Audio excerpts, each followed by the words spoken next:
Hola de vuelta, ¿cómo están? Vamos a seguir con la clase de texto profético o la literatura profética. Habíamos hablado algo el domingo pasado, habíamos visto 4 puntos que nos ayudaban a determinar o a entender, mejor dicho, los textos proféticos. Habíamos dicho que era necesario investigar el trasfondo del libro, su fecha, su autor, conocer un poco acerca del trasfondo del libro. Habíamos dicho también como segundo punto que debíamos prestar atención al contexto, era fundamental eso. Habíamos dicho también que era necesario entender que rebosa el lenguaje figurado en la profecía, entonces debemos esperar lenguaje figurado y saber cómo interpretar ese lenguaje figurado. Y habíamos dicho también que debíamos distinguir entre la profecía o las profecías condicionales y las incondicionales.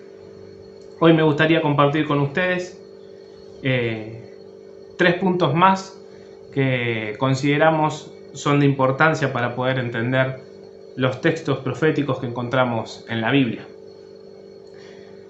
Bueno, entonces como quinto punto o como quinto ítem a tener en cuenta, procura entender lo que el autor inspirado está tratando de transmitir a su audiencia original antes de intentar determinar las implicaciones para nosotros hoy. A veces nos cuesta tener esto presente porque, como bien sabemos, y es una realidad, la palabra del Señor es viva y eficaz y tiene un mensaje para nosotros hoy. Sin embargo, no podemos equivocarnos o no podemos dejar de lado que el autor de cada libro estaba pensando en una audiencia original. Por ejemplo, la mayoría de las profecías son dadas a Israel. Vamos a buscar en Deuteronomio 11, versículo 24 y 25. Y vamos a ver, es un ejemplo de esto, que no podemos tomar para nosotros una profecía que fue dada a Israel o, como generalizando, a la audiencia original. Dice Deuteronomio 11, versículo 24 y 25.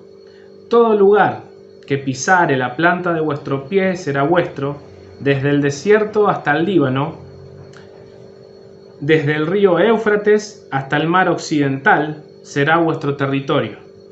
Nadie se sostendrá delante de vosotros.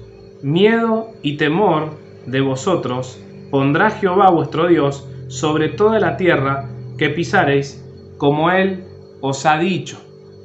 O sea que esto es un recordatorio de algo que el Señor ya había dicho. Y esto es algo que el Señor le estaba diciendo a su pueblo. Esto es algo que el Señor le estaba diciendo a Israel. Le estaba recordando lo que le había prometido, la tierra prometida. Entonces, lo que nosotros vemos acá es que el autor del libro está hablando palabra del Señor a su pueblo, a ese pueblo que iba a entrar en posesión de esa tierra prometida. Sería absurdo pensar que esto me lo está diciendo hoy a mí o basarme en esto para tomar distintas decisiones. Cuando yo entiendo entonces el trasfondo, a quién se le está hablando y cuál es el contexto, cuál es la idea que se está queriendo transmitir, es que puedo tomar una aplicación para mi vida en base a esto. Todo lo que leamos en la Biblia va a revelar el carácter del Señor. Entonces, para empezar, eso podría ser ya de entrada algo que podamos entender para nosotros, porque a medida que conozcamos al Señor, mejor nos vamos a mover y a desempeñar, a vivir la vida, esa vida abundante que el Señor nos promete desde aquí y ahora. Y en última instancia podríamos decir que todas las profecías apuntan al cumplimiento de la gran profecía que es la venida del Señor Jesucristo.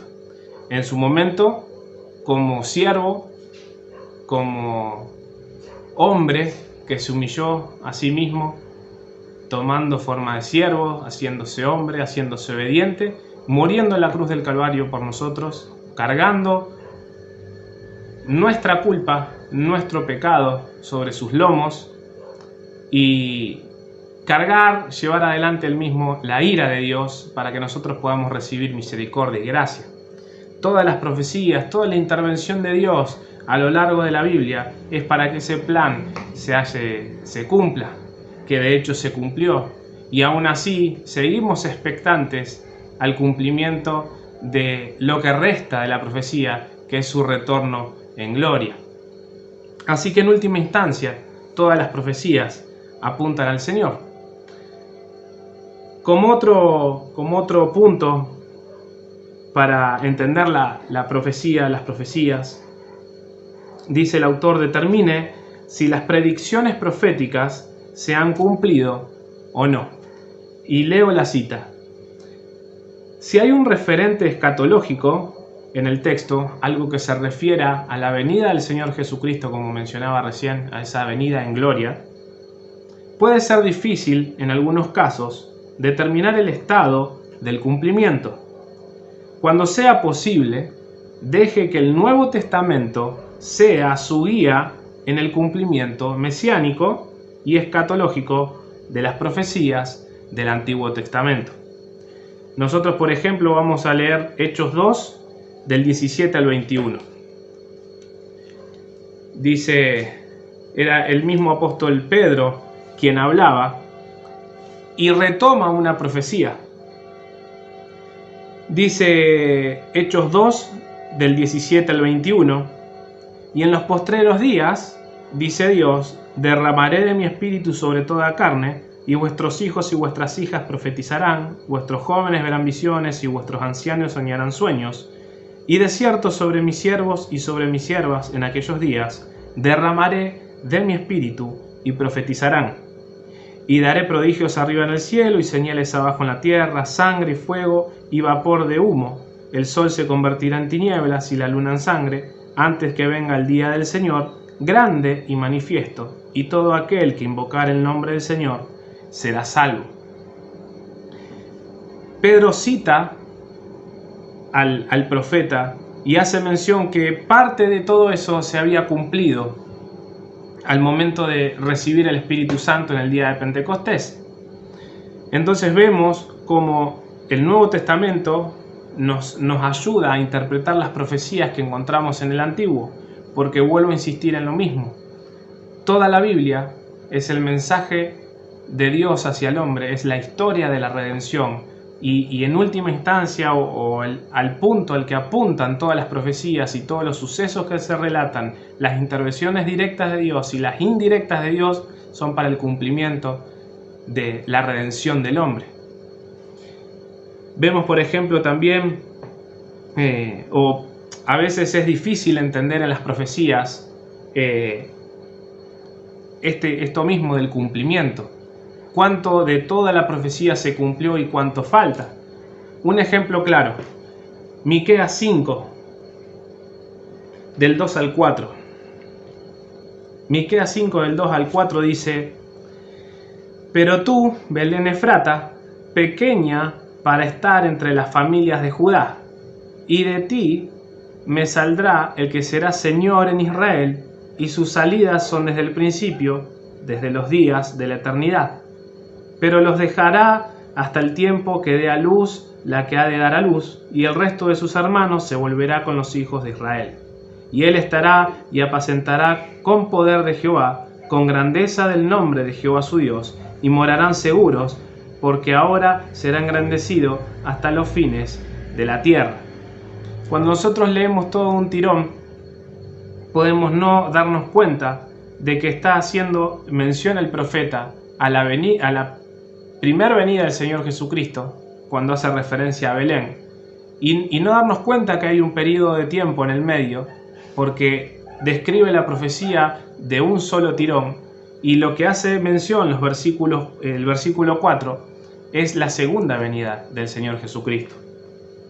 Entonces a veces nos cuesta interpretar eso. Por eso, tener presente que el Nuevo Testamento en muchas oportunidades nos ayuda a interpretar las profecías del Antiguo Testamento es de gran importancia.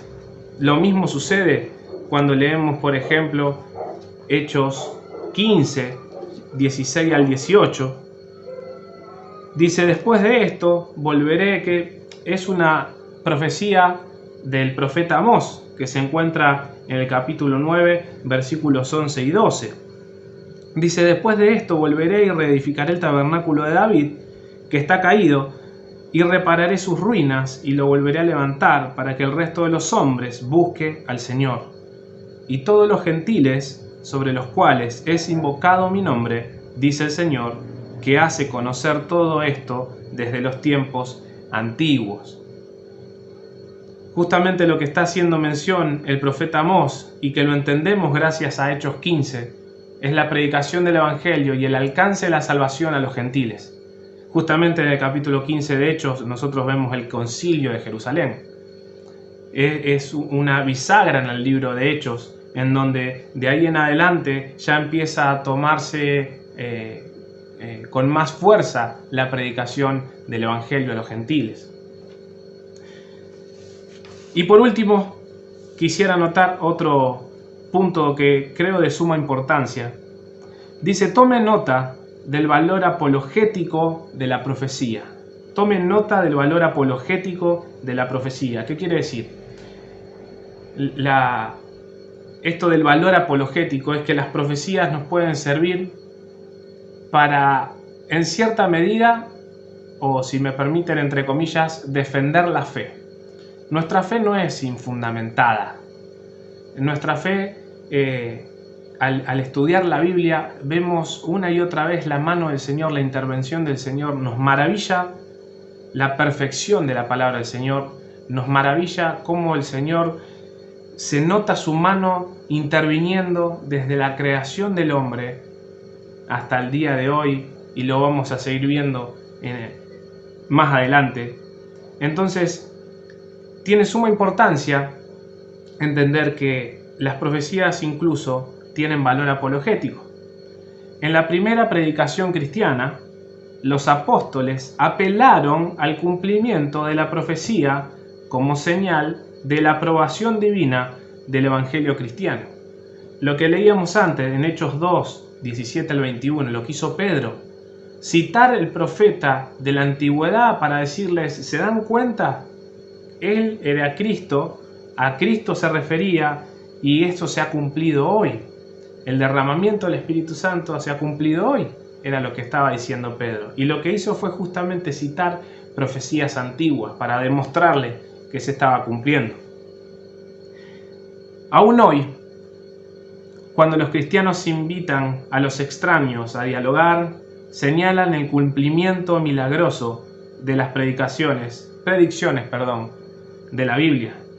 Hechos 2:23 dice: a este, hablando del Señor, entregado por el determinado consejo y anticipado conocimiento de Dios, prendisteis y matasteis por manos de inicuos, crucificándole. Fíjense esto: entregado por el determinado consejo y anticipado conocimiento de Dios. Una y otra vez se hace mención del anticipado conocimiento de Dios. Esto no fue algo azaroso o algo que se dio por casualidad. En toda la historia es la mano del Señor, y vemos la intervención de Dios, y vemos que las cosas suceden como Él quería que pasen. Cuando leemos, por ejemplo, Mateo 1, versículo 22, leemos que Mateo, escribiéndole a su audiencia original, una y otra vez en su libro va a repetir muchas veces: para que se cumpliese lo dicho por el Señor por medio del profeta. Y está la cita. Para que se cumpliese lo que dijo el Señor por medio del profeta. Y está la cita. Entonces se cumplió lo que fue dicho por el profeta Jeremías. Y está la cita. Lo encontramos en Mateo 1:22, 2:15, 2:17, 2:23, 3:3, 4:14, 8:17, 9:10 y en adelante. Una y otra vez mostrando que Cristo era de quien habían profetizado los profetas de la antigüedad. Entonces hay un valor apologético en esto muy grande. Así que para hacer un repaso de la clase anterior y esta: trasfondo histórico, fecha, audiencia, autor, las circunstancias, lo que se estaba viviendo en el entorno en ese momento, es de tremenda importancia, no solo para las profecías, sino, como venimos viendo, para el poder interpretar todos los géneros literarios. Prestar atención al contexto, esperar lenguaje figurado, distinguir las profecías que son condicionales de las incondicionales, entender primero qué quiso decir el autor a su audiencia original y luego qué quiere Dios decirme a mí o qué puedo aprender para poder aplicarlo a mi vida. Sexto punto, determine si las predicciones proféticas se han cumplido o no. Y por último, las profecías tienen un gran valor apologético. Nuestra fe tiene fundamento. Que esto nos sirva para entender este género que no estamos acostumbrados a leer con frecuencia en la actualidad.